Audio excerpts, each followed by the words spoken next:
Welcome to the Retreat Leaders Podcast, the show for visionary coaches, healers, wellness pros, and small business owners who aren't just here to host another feel-good getaway, but to build a profitable, impactful retreat business.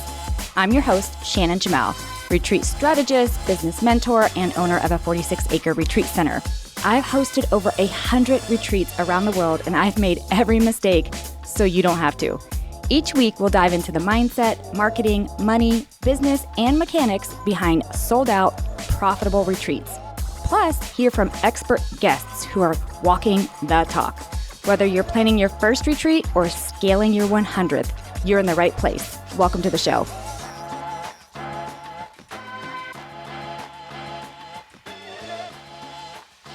Hey guys, welcome back to the Retreat Leaders Podcast. It's Shannon. I am coming off of an incredible 3-day conference that I cannot wait to tell you guys more about. I'm still processing, but it literally is going to change how I show up in what I do and just how I show up as a human. I'm that excited about it. But today, what we're going to talk about is the top 12 questions I get asked all the time, whether it's from podcast listeners or in my Facebook group or emails or messages. Like, these are the top 12 questions that I get asked all the time. All right, let's dig in. First one, how do I know if I'm ready to lead a retreat? This is such a good question. And actually, if you're asking this question, you're on the right track, period, because I think too many times people just jump in, they start planning things and making websites and all this stuff, and they have not done any of the work that's really required in order to start hosting retreats. And the first one is asking yourself, how do I know if I'm ready? And to me, there's a few things.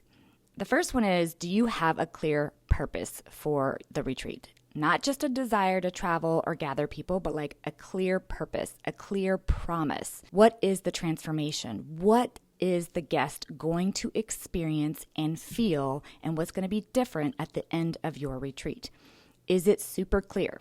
Are you super clear on who you're going to serve? Who is that guest? And I mean super clear, like crystal clear. That guest has a name. It's a full avatar. It is, you know exactly who they are, where they live, how much money they make, if they're working out of the home, if they're working in the home, you know where they shop, you know what social platforms they're on, you know exactly who this person is that you are marketing to. So crystal clear on the promise, the transformation, and crystal clear on who you are serving. And this isn't just, I think I know, and go for it. No, this is writing it down, journaling it out, getting really deep and nitty gritty and knowing who this person is and what the promise is, the transformation is. I cannot emphasize this enough, how important this is. So those are the first two things that are really important, because the confidence is going to come from the clarity. Like, truly, your confidence will come from the clarity of knowing exactly who you're going to serve and exactly how you're going to serve and how they're going to feel at the end of your retreat, the transformation that you're going to facilitate. So that's super important. Before you start hosting, before you even put together anything, there's two things I think you should do. Also, the first one is attend retreats. If you've never attended a retreat, you have no business hosting a retreat. I'm just going to say it just like that. You have no business hosting retreats if you're not attending retreats. And when you do start hosting retreats, you should continue to attend retreats. You have to walk the talk, okay? So attend retreats. You're going to learn so much on retreats. First of all, you're going to get whatever transformation they are promising, ideally. But also you're going to learn, what did you love about it? What did you not like about it? How are you going to structure your retreat by the things that you learn from that retreat? Now, that does not mean that you go copy somebody's retreat. That's not cool. This is just about market research and understanding what you like as a person and then taking that into your retreat space. So please understand the difference of that, but you should be attending retreats. The other thing is, I highly recommend this, but it's not as important, although I might argue with myself on that. Go work retreats. Go work at a retreat. I have a work exchange program for almost all of my retreats. Lots of hosts offer work exchange type of positions, or there's retreat centers. Whatever it is, however you get in there, go work a retreat. And when you do, ask how you can really help behind the scenes as well. I have helped a few retreat leaders that at the end of hosting their own retreat, they're like, this is not for me. This was so much more work than I thought it would be. I was physically and emotionally drained. I do not have the capacity for it or the like for it, whatever. And so they spent a lot of time and money and energy building up this retreat brand, hosting their first retreat, and then realizing, I don't like this. No, thank you. And so go work a retreat. If you do those few things, know exactly who you're going to serve, what you're going to serve, what the transformation is, you attend retreats and work retreats, you will know at the end of that if you are ready. Okay? At that point, if you still feel like, yes, this is what I want to do, then go for it. Question number 2, how far in advance should I start planning my retreat? This will vary by a couple of variables. I would say, and also, by the way, it varies by your demographic, it varies by your geographic, it varies by your community, as far as do you have an established community. There's so many variables, so I don't feel like there's a one size fits all. But ideally, there's somewhere between the 9 to 12 month range. You could go as low as 6 months. I would not put together a retreat with less than 6 months. That's just me. There might be other people out there that will tell you differently, but I wouldn't do it with less than 6 months. And so the 9 to 12, really, it varies. Like for me, my international retreats, I actually plan them 2 years in advance. And that's for a number of reasons, a lot to do with me personally. And so my retreats that are in my home country, it's definitely 12 months. Part of that too is I own a venue, and so just having to schedule in things appropriately, like it's just a whole thing. But I really start marketing somewhere between 6 to 9 months. That's when I'm marketing and that's when I'm selling, is between 6 to 9 months. Now, have I seen retreat leaders do it within 2 to 3 months? Yes, I have. They're very much exceptions to the rule. Usually it's because they have a very big community. It's because they've done it before. It's because the community's begging for it. There's just those very active, engaged things that are happening that they are able to do that and make it work successfully. Otherwise, again, 9 to 12 months, as little as 6 months, depending on where you're at, and all of that type of thing. If you've answered question number 1 and you know you still want to do retreats, I would start building an interest list right then and there without even having your dates or anything. I would just start building your interest list. So that's just a FYI. Okay, question number 3. How do I choose the right location or venue? So I've answered this in our podcast and I've blogged about it. And so there's different resources that you can find that I've already talked about this. But here's what I will say. You need to think about who your ideal guest is, that avatar we talked about. Like, what's their vibe? What is approximately their budget? What's their travel comfort level? Like, for instance, for me, I thought about hosting a retreat in Greece, but when I realized, for me personally, coming from Austin, Texas, how long it was going to take me to get there and how many planes and boats and shuttles I had to get on, I was like, that's just not for me. And it's just an incredible location, by the way. There is no knocking that Greece is an incredible location to host, but I'm not interested in going through that much travel to get there, and so it's probably never going to be on my list. Thinking about your ideal guest, what do they prefer? What amenities are important to your ideal guest? For instance, I had somebody actually contact me or contact the ranch a couple days ago who I know personally, and she was like, is this a good space for a luxury grieving retreat for women? And my answer is probably not. Retreat Ranch, I'm biased. Retreat Ranch is badass, okay? And the people who have come through here will tell you how badass it is. But I would not at all consider us a luxury venue. We are rustic chic luxury. I mean, we have incredible mattresses. We have bamboo sheets. We have curated products. Like, there's lots of things and amenities and pieces that would be considered luxury. But as a whole, our facility and our retreat center is not a luxury retreat center. And so just knowing what your ideal guest needs and wants, and that it matches you as well, right? Is it matching your needs? Because usually your ideal guest, your avatar, is you, but maybe a few steps behind, right? You've got tools, you've got transformation for them, you've got knowledge for them, but they're somewhat aligned with you. So what do you like? What's important to you? Is it important for it to be nature-based? Is it important to have conference rooms? Like, all of that stuff's important. I would say avoid choosing solely on price or aesthetics. You're looking for function, support, vibe alignment, okay? And so really think about what kind of support you would need as a host, especially if you're a first-time host, and does that facility provide that? Most rental facilities do not, unless they are a retreat center. And so just keep that in mind, okay, when you're looking for venue. Hey, retreat leaders, listen up. If you've been struggling to price your retreats, fill your retreats, or even start your retreat business, this is your moment. I'm hosting a one-day high-impact workshop in London on October 10th, designed to help you plan, price, market, and profit from transformational retreats. Whether you're just starting out or scaling to your next level, this room is where your clarity begins.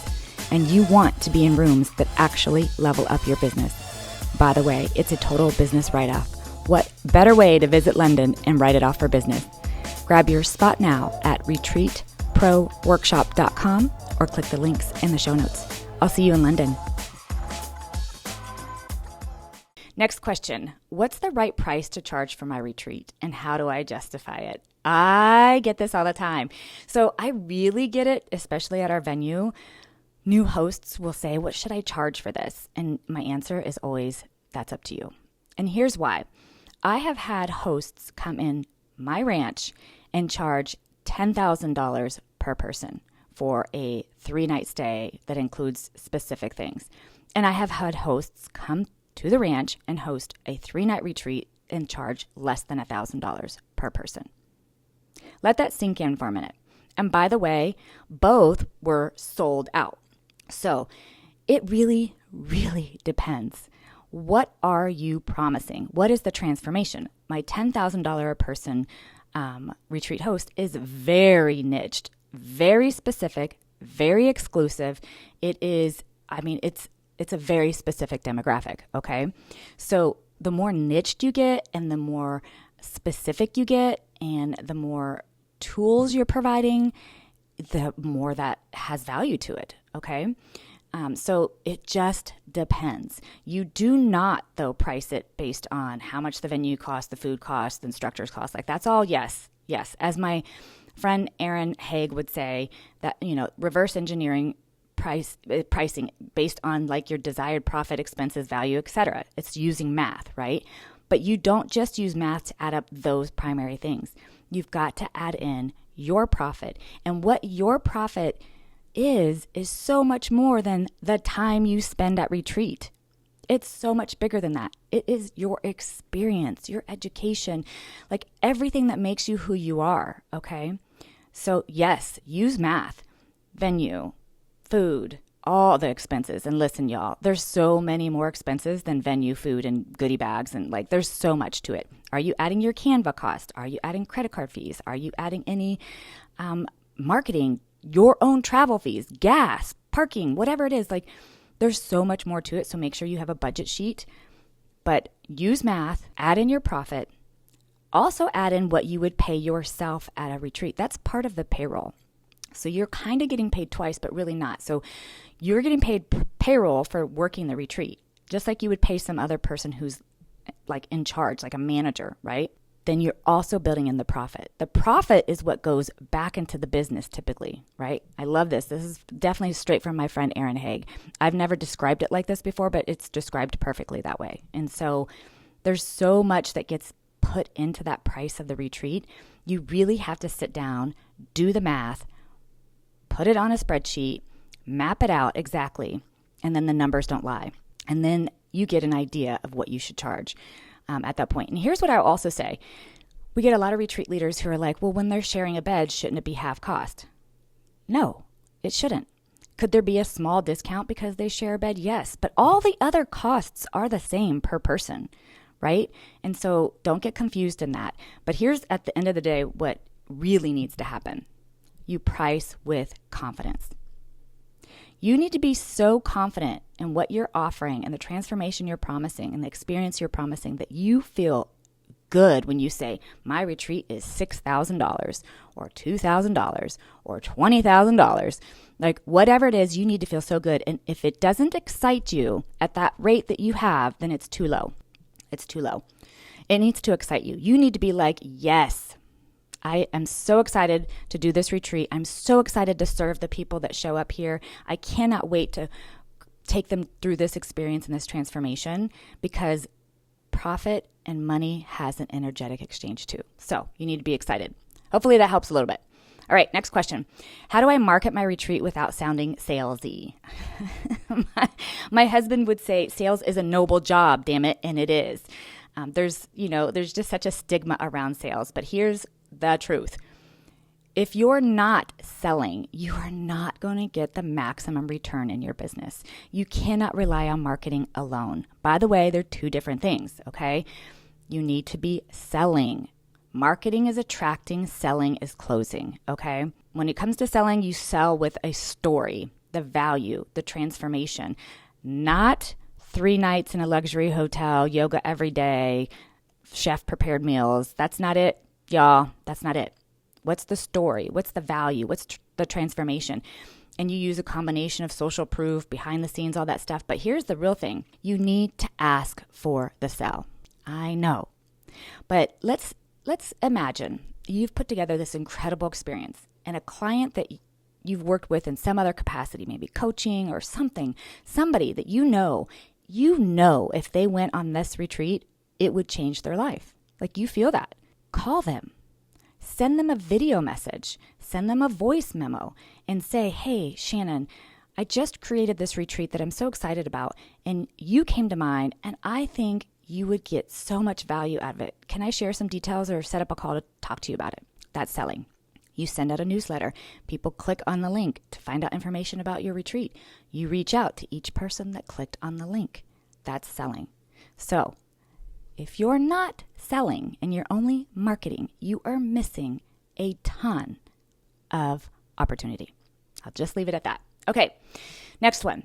How do I make sure my retreat actually makes a profit? I think we covered a lot of this already, but I think what I can say to this is budget meticulously. Budget meticulously. You would be shocked at the expenses that come up that you weren't prepared for. Because not only should you budget meticulously, but you also want to add a cushion on top of that.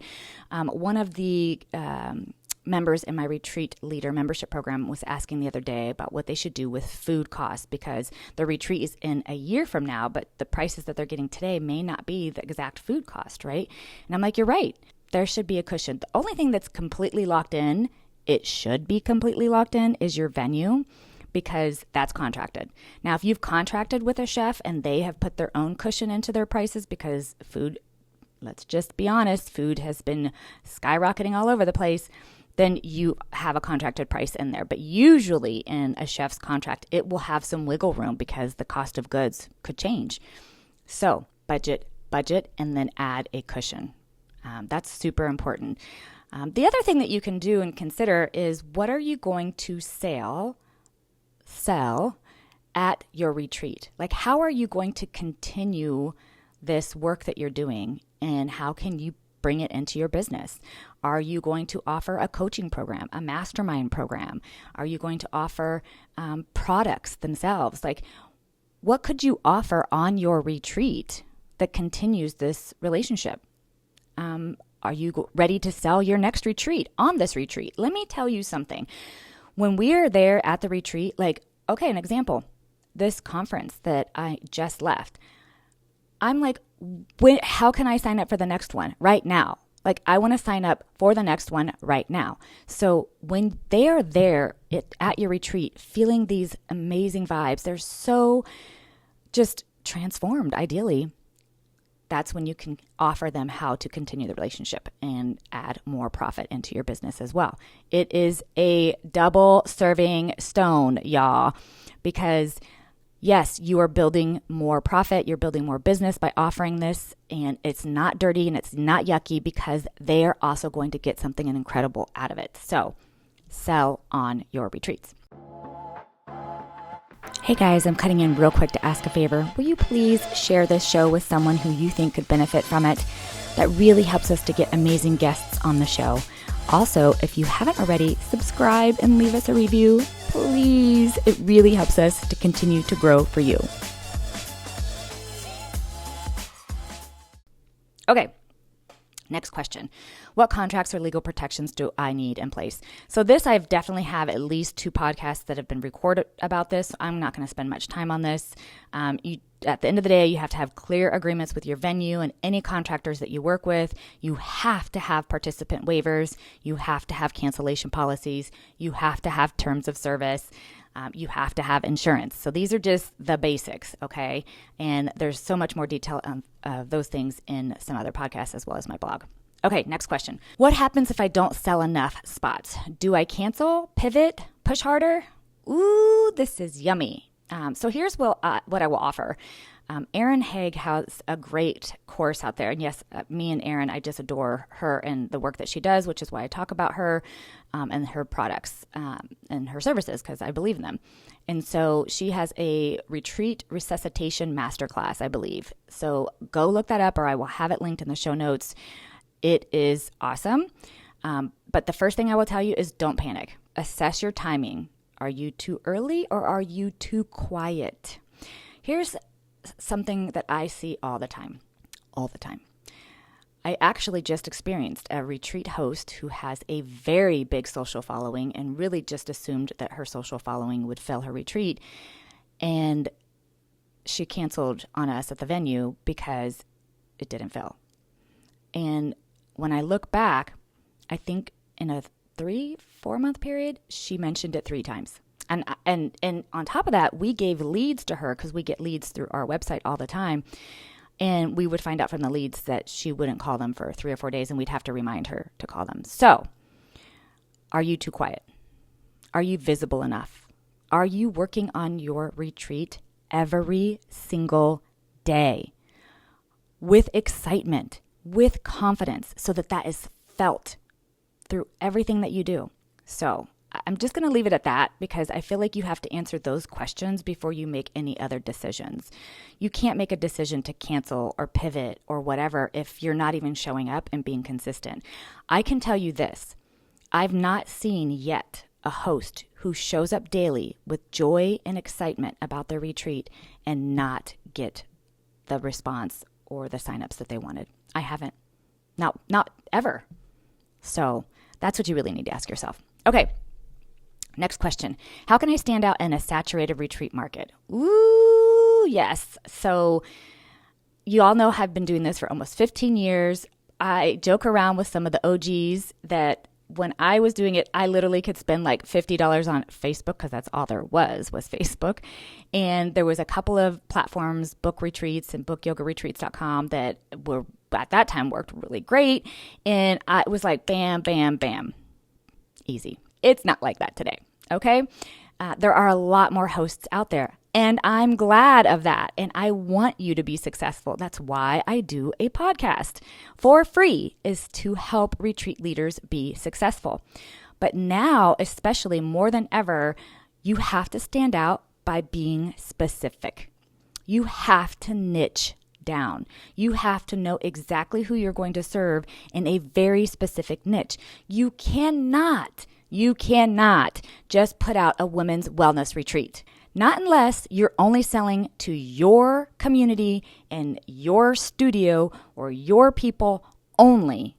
And then they're going for sure engaged and they're going to sign up fine. But then you probably wouldn't be listening to this. You wouldn't have any issues, building a retreat. You're just focusing on your community and serving your community only, and you're done. But if you're wanting to fill your retreat with, sure, your community, but outside your community as well, and in general have a sustainable, long-lasting business, you have to be specific. You have to be super niched. And I mean as specific as you can, right? And then the other thing is getting visible, which I just talked about in the previous answer. You have to be visible every single day. And listen, I just wrote a blog about this. Do not, listen, I'll get mad right now and I will cuss, and I'm trying not to, but do not tell me you don't have time, because I call bullshit.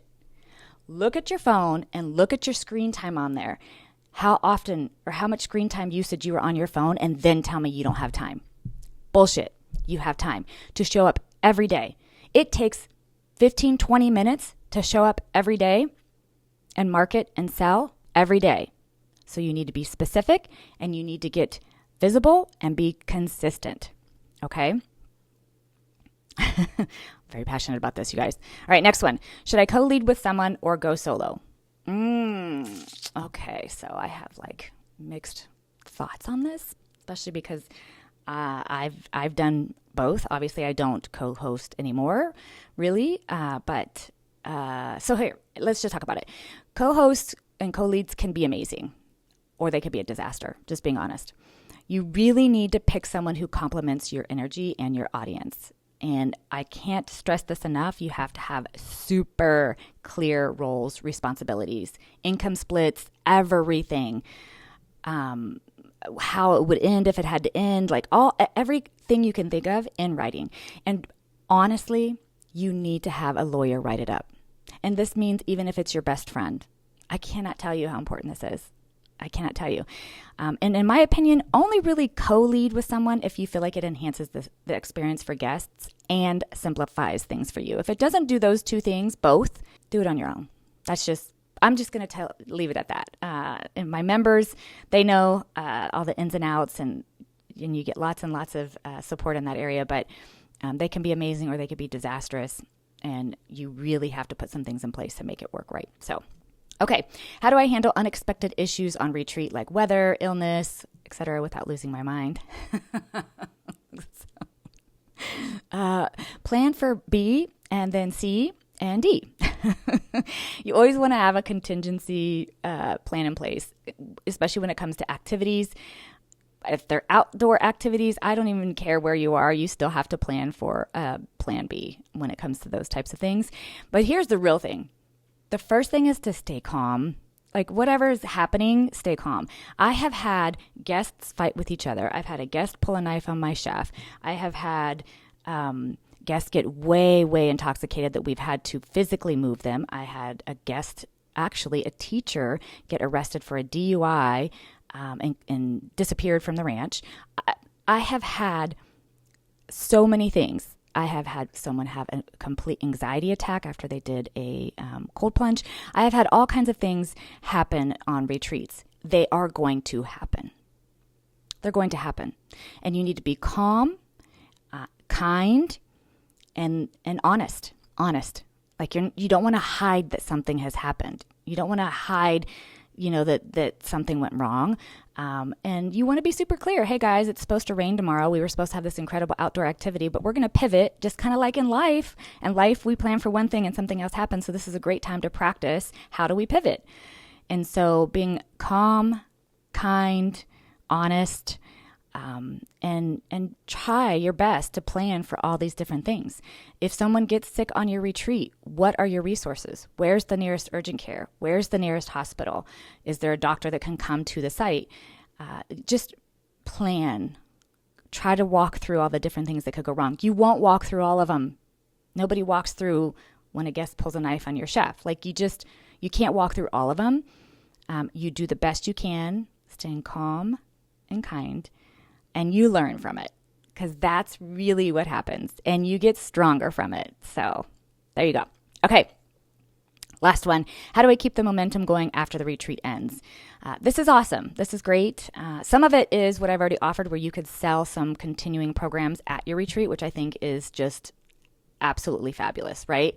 But the other thing is like following up with photos and reflections, integration prompts, offering those next steps like I talked about, celebrating successes, gathering testimonials, start planting seeds for your next retreat, create a Facebook group for alumni, like just continuing the community feel with your group, I think is important. Some of the things that I do for my alumni is we have an alumni Facebook group, and I also send out birthday wishes to every single one of the guests that have been on my retreats.